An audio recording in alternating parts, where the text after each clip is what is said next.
Estamos haciendo un recorrido a través de la Biblia y vamos a seguir hoy con el segundo libro histórico que hay en la Biblia. Empezamos el domingo cuando me tocó predicar, primero con el Pentateuco, la ley, y ahora entramos en los libros históricos. Comenzamos con el libro de Josué, que son los libros históricos, son narrativas ciertas, pero que tienen muchísimas enseñanzas para nosotros, y hoy vamos a tratar de sacarle también una enseñanza para nosotros al libro de Jueces. Y siempre decimos que el Padre es quien revela la palabra, Jesús es quien vive la palabra, y el Espíritu Santo es quien hace a nosotros la palabra cercana.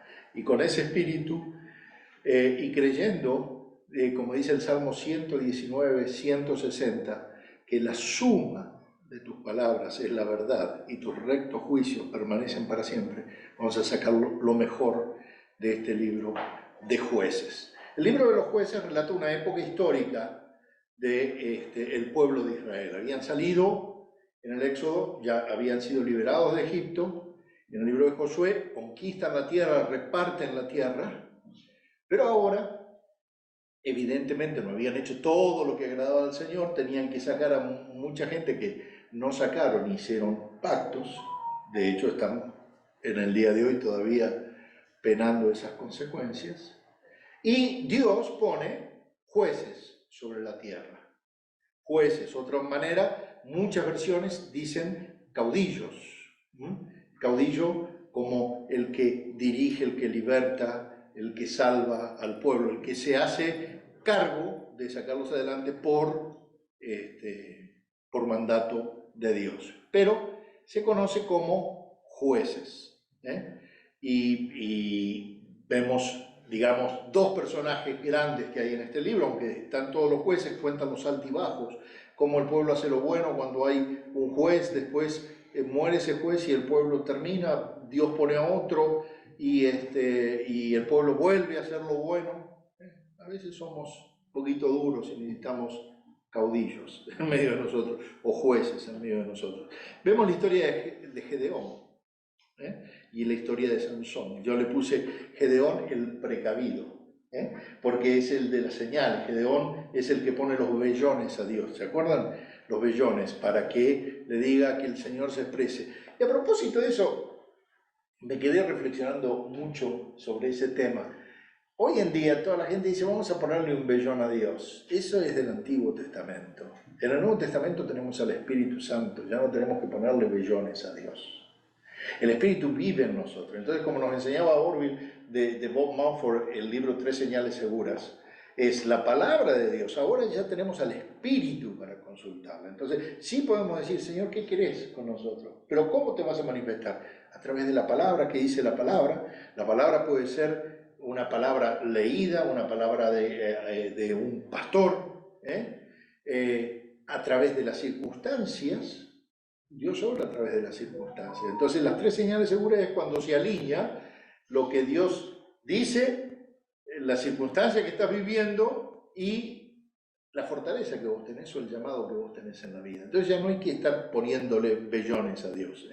Esto lo explico para los que traen muchas cosas del Antiguo Testamento al Nuevo, pero ya ahora tenemos al Espíritu Santo. Y Sansón es el hombre poderoso, pero descuidado. Un hombre que tenía todo el poder de Dios, pero que abusó de ese poder por ejercer una venganza. Entonces, quiero hablarles del papel de los jueces y que da nombre al libro. El término implica, hoy en día un juez implica la noción de una persona que juzga una disputa legal o decide un caso criminal. Pero en hebreo el título Sofetim, implica algo diferente. Y en Jueces 2, 16 y 17 dice que entonces Jehová, o Yahvé, o el Señor, hizo que se levantaran, suscitó jueces, Sofetim. Dice que los salvaron de las manos de los asaltantes. Sin embargo, no quisieron escuchar a sus jueces, sino que se prostituyeron a otros dioses y los adoraron. Ahora vamos a ver la historia. Entonces, lo que implica este pasaje, que les leía brevemente, es que los jueces eran libertadores, salvadores, que salvara al pueblo de Dios de los enemigos, y que fueran un ejemplo para que vivieran, un estímulo para que vivieran una vida piadosa.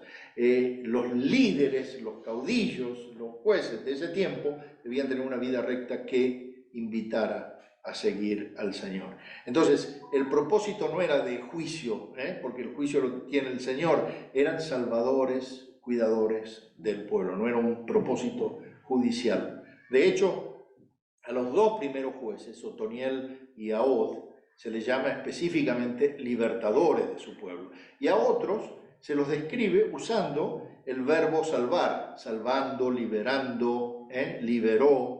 Estoy hablando de Samgar, Gedeón, Tolá, Jefté y Sansón. Pero el versículo 17 de Jueces, el segundo capítulo, implica que estos líderes también tenían que ser líderes espirituales, bien conectados. Por lo tanto, el éxito de cada uno de estos jueces o caudillos estaba relacionado con el éxito que él tenía en su vida privada con Dios, porque tenían que enseñarle a los israelitas a vivir correctamente delante de Dios. Y esto es una lección que podemos traer al Nuevo Testamento y al día de hoy nosotros. Si un pastor no vive una vida buena, si un líder no vive una vida buena, vive una doble vida, no puede llevar a la gente, no tendría la autoridad moral para llevar a la gente a vivir una vida recta y una vida santa. Entonces, les hablo un poquito de la cronología. El libro del período del libro de los jueces se extiende desde la muerte de Josué. Josué ya había entregado la tierra, había repartido toda la tierra a las tribus, y termina todo el periodo de los jueces en la coronación de Saúl. Pero, porque Saúl es el primer rey, ya el pueblo quería reyes, no jueces, de eso será para otro tema. Pero lo que quiero decir con esto es que el libro no abarca a todos los jueces del periodo, porque deja afuera a dos jueces, que también tuvo Israel, pero que se relatan en Primera de Samuel, que son Elí y Samuel, que también eran jueces, pero no están relatados en este libro. Entonces, y el libro tiene un mensaje coherente sobre las consecuencias de desobedecer a Dios. Hay consecuencias, y eso lo traemos hasta hoy. Y hay una degeneración moral que fue caracterizando al pueblo de Israel por haberse mezclado. El Señor los quería para él y le había dado instrucciones precisas, pero el pueblo hizo otra cosa, o por comodidad o por miedo. No los puedo justificar, pero la realidad es que no obedeció lo que Dios le dijo. Y entonces esa degeneración de Israel, o vamos a inventar una palabra, la cananización de Israel, se fueron pareciendo cada vez más a los cananeos y tenían que sacarlos de la tierra.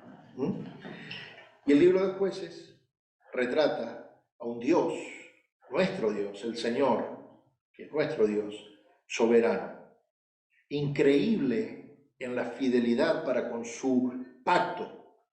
El pacto de Dios, la alianza, este Nuevo Testamento que estamos viviendo es el nuevo pacto.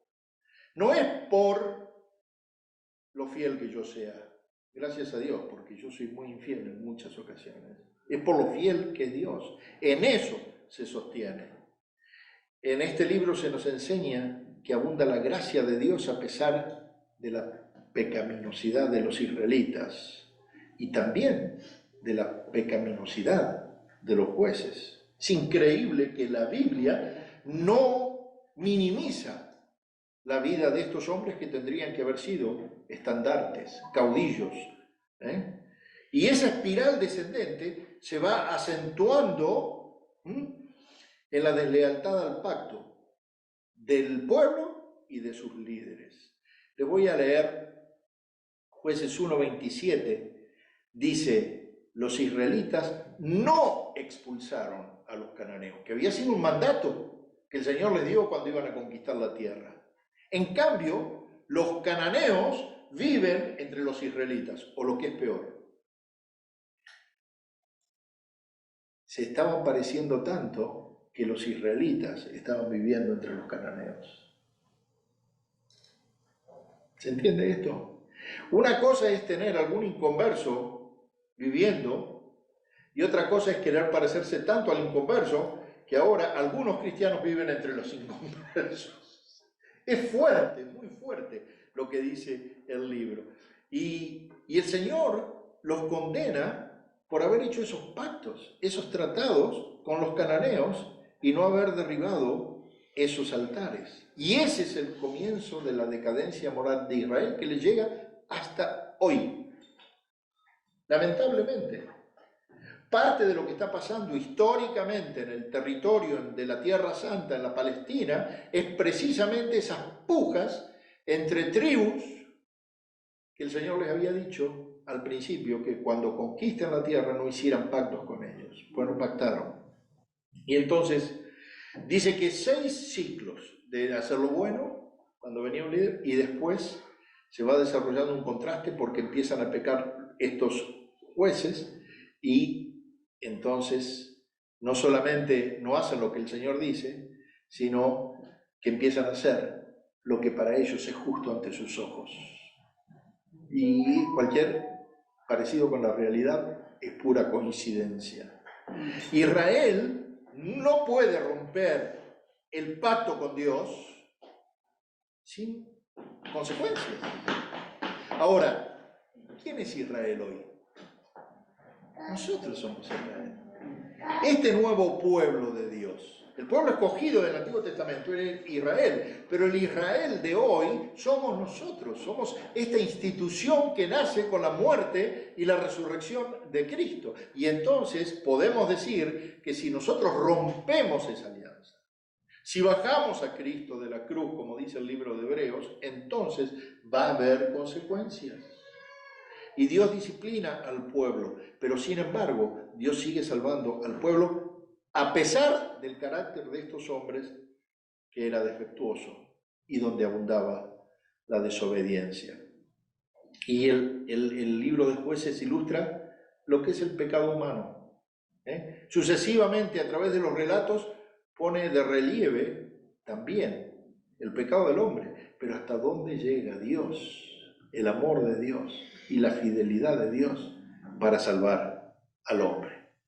Dios se muestra misericordioso, se muestra paciente, y a lo largo de cada ciclo, el escritor del libro de Jueces subraya el hecho de que Dios es soberano y está en control, pero que la desobediencia de unos pocos o de todos no podía frustrar el plan que él tenía para toda la humanidad. Entonces, también quiero decirles una cosa, es un error tratar de interpretar los defectos de algunos de esos jueces como si no fueran graves, porque sí eran graves. Todos tenían fe, por supuesto, no tendrían la fe para estar en el hall de la fama de la fe, pero todos eran héroes de la fe, de alguna manera. Pero todos estos individuos, de una manera o de otra, mostraron fe en el Señor, pero también mostraron que tenían un carácter que dejaba mucho que desear, defectos de carácter y pecados tremendos, pero la gracia de Dios es mayor. Cuando ustedes leen, y espero que lo lean en su casa, el libro, van a ver cosas tremendas que cruzan en el tema teológico, el hombre tratando de manipular a Dios, pero no por arrepentimiento, porque eso ya no es manipulación. Dios se agrada de nuestro arrepentimiento cuando lo hacemos genuinamente, pero cuando nosotros tratamos de poner vellones, pero sin cambiar nuestras actitudes, a Dios le disgusta. Intentos de manipular a Dios tan simples podrían ser como las palabras de Barak: si tú, Débora, vas conmigo, yo iré. ¿Qué es esto? Tratando de garantizar la presencia de Dios. ¿Y qué les parece el voto? Que esto es impensable, que aparezca en una Biblia, el voto de Jefté, del sacrificio de su hija. Fueron intentos de manipular. Dios nunca le pidió a Jefté que sacrificara a su hija, y eso dio origen a los mismos pecados que Canaán estaba haciendo, matando a sus hijos y sacrificando a sus hijos en el fuego. Tremendo. Jamás se lo había pedido Dios. Pero entonces, la pregunta, que es la que nos vamos a llevar nosotros, ¿por qué Dios sigue salvándonos? No por manipulación, sino por su fidelidad. Su fidelidad. La fidelidad de Dios. La voluntad de Dios no puede ser quebrantada por mi desobediencia o por mis intentos de manipulación.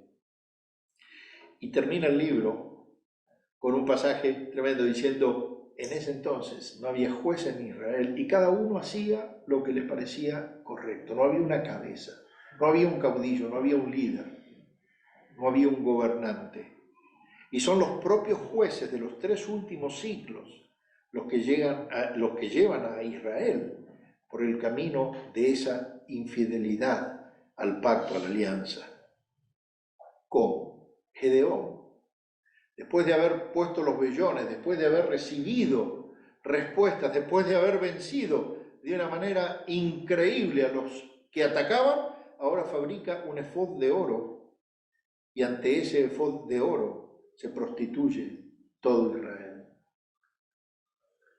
Un líder que lo llevó a la idolatría. Jefté, haciendo este voto insensato, manipulador, que lleva a sacrificar a niños igual que los que adoraban a Moloch, algo que le repugnaba al Señor. Y después de eso Jefté se engancha en una guerra entre las tribus de ellos mismos, tremenda. Sansón hace lo que es justo a sus ojos, no a Dios, que es una de las formas más fuertes y más imperceptibles de idolatría. Hacer lo que me parece bien a mí. Y esto no solamente era cierto en el deseo de las mujeres, sino también en esa actitud que tuvo frente a los filisteos, motivado por la venganza personal. Y así terminó. El Señor le devolvió la fuerza, pero fue una fuerza que lo destruyó a él y seguramente dañó a muchos de su familia. A veces cuando no hacemos lo que le agrada a Dios y cuando empezamos a llamar a lo bueno malo y a lo malo bueno, o nos movemos en las zonas grises, nos metemos en unos problemas tremendos. Pero ¿saben qué? La Biblia es tan hermosa que también nos deja ver eso. Y este es un ejemplo más de por qué la Biblia no es una invención humana. Porque si hubiésemos querido inventar, no hubiésemos mostrado los defectos de los líderes de la gente. Y les podría seguir nombrando muchísimos, pero cada uno les va a llegar con su libro. Hoy recorrimos con ustedes el libro de los jueces, pero quiero decirles esto: Dios está en control. Eso es lo que nos enseña el libro. Dios está en control. Aunque el pueblo se apartaba, Dios seguía en control. Y que cuando Dios te diga, apartate de Canaán, apartate de Canaán. Vos sabés quién es Canaán en tu vida. El Señor te bendiga. Amén. Ricamente. Amén. Amén. Gloria al Señor.